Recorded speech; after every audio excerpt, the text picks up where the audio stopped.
श्री सद्गुरु देवाय नमः। भाई बहनों, आज मैं आपके लिए दो कथाएं लेकर आया हूँ। एक है बाबा रामहंस दास जी और दूसरी है कनक भवन के मैनेजर।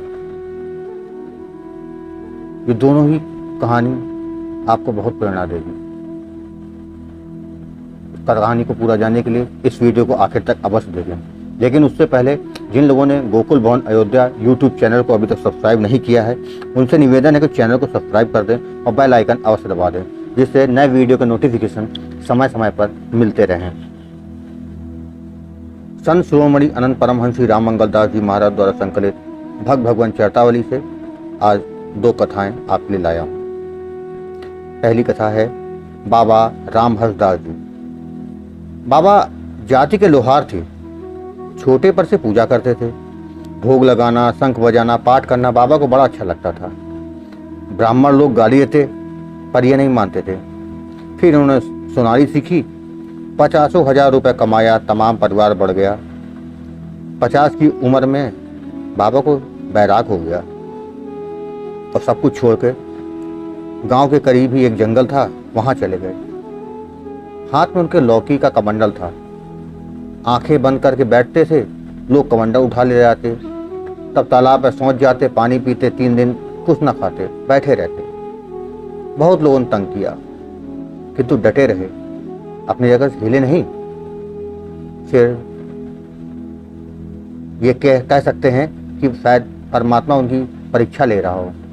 फिर समय ऐसा आया कि तंग करने वाले बाबा की भक्ति से प्रसन्न हो गए और उन्होंने वहाँ एक बंगला बनवा दिया। बाबा से प्रेम करने लगे। एक दफे मूंग की दाल, गेहूं या जौ की रोटी अपने हाथ से बाबा बनाते और पाते। बाबा ने खूब साधन भजन किया। बाबा अयोध्या में 3 बार गोकुल भवन भी आए। उन्होंने महाराज जी से कहा भी, अपने सारा हाल बताया कि कैसे उनके साथ लोगों ने किया।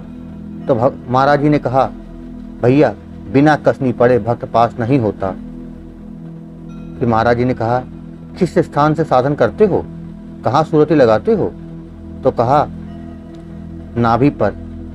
जब दोबारा आए तो कहा, अब नाभि से स्वतः ही त्रिकुटी पर आ गई है, प्रकाश होने लगा है, बाजा सुनने लगा हूँ। फिर जब बाबा आखिरी तीसरी बार आए तो बोले, रोम रोम, रग रग, हाड़ हाड़, जोड़ जोड़, हर जगह से राम नाम की ध्वनि होती है। हम आपको अपना गुरु मानते हैं। ये सब बातें हमने किसी और को नहीं बताई, सिर्फ आपको बताई है। सारी सृष्टि में अपने आप को देखता हूँ और अपने में सारी सृष्टि दिखती है। बाजों में हमको भगवान की मुरली की धुन बहुत अच्छी लगती है। सब देवी देवताओं के दर्शन होते हैं। हम तो केवल 4 ही किताब हिंदी की पढ़े थे। रामायण का पाठ करते, मासपरायण, गीता के श्लोकों का अर्थ पढ़ते थे बस। कुछ समय के बाद फिर पंडित लोगों ने एक पुस्तक लिखी जिसमें पलटू साहब के कुछ पद लिखे, संत रघुनाथ दास जी का उपदेश लिखा और कुछ उपनिषदों की बातें लिखी। कुछ महाराज जी ने लिखवा दिया था, इधर उधर की कुछ बातें और लिखी गई। फिर भिखारी दास जी ने उस पुस्तक को छपवाया था। आपको बता दें कि बाबा रामहंस दास जी 84 या 85 वर्ष की उम्र में उन्होंने अपना शरीर छोड़कर उस परम धाम को चले गए थे। लेकिन जब तक रहे बाबा ने खूब भजन किया, परमात्मा का साक्षात्कार किया।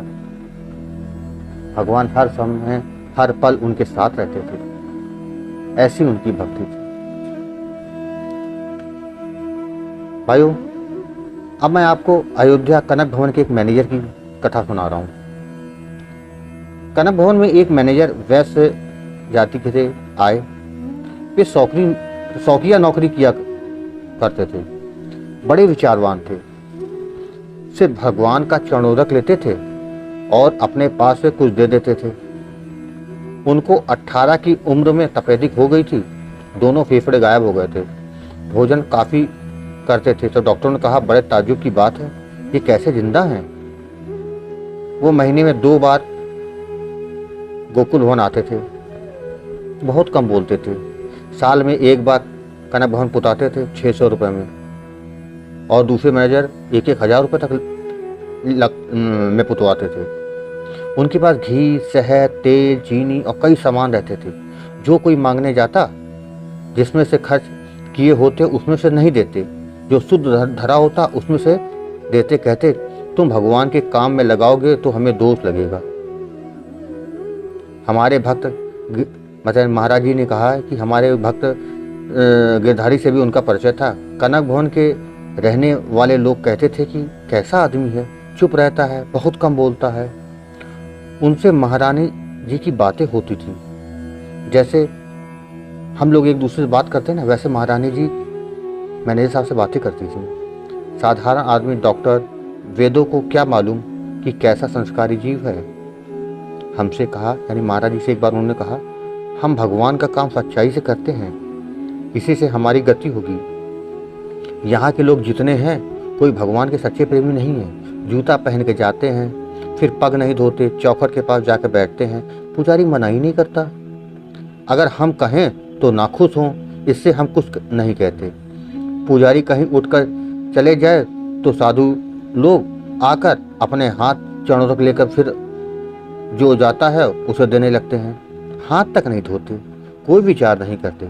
चरणों बांटना पुजारी का काम है, सबका नहीं। 1 माह पहले महाराज जी ने उनसे कह दिया तुम्हारा समय आ गया है, तो कहा हम भी देख चुके हैं, बैकुंठ हम डंके की चोट पर लेंगे। हमने अपनी जान में कभी कोई पाप नहीं किया है। लोगों ने कहा शादी कर लो, तो मैनेजर साहब ने कहा हमारा मन शादी करने को नहीं चाहता, इससे नहीं किया। फिर एक दिन महाराज जी से कहा हरिद्वार जाकर शरीर छोड़ूंगा। यहाँ से गए, उनके हिस्से के 22 गांव थे, उसका मुनाफा गरीबों को लिख दिया उन्होंने। हमको लिखा कि हमारी इच्छा थी कि रामायण गान करके कोई साज बजाकर सुनाता, तो महाराज जी ने लिखा दिया यहाँ कोई नहीं जाने वाला है। फिर अपनी इच्छा अनुसार दान किया और हंसते हंसते उन्होंने शरीर छोड़ दिया। ऐसा सच्चा जीव लाखों में एक हो। 58 या 60 वर्ष की उम्र में उन्होंने अपना शरीर छोड़ा। भाई बहनों, आपको ये दोनों कथाएं कैसी लगी कमेंट बॉक्स में जरूर बताइएगा।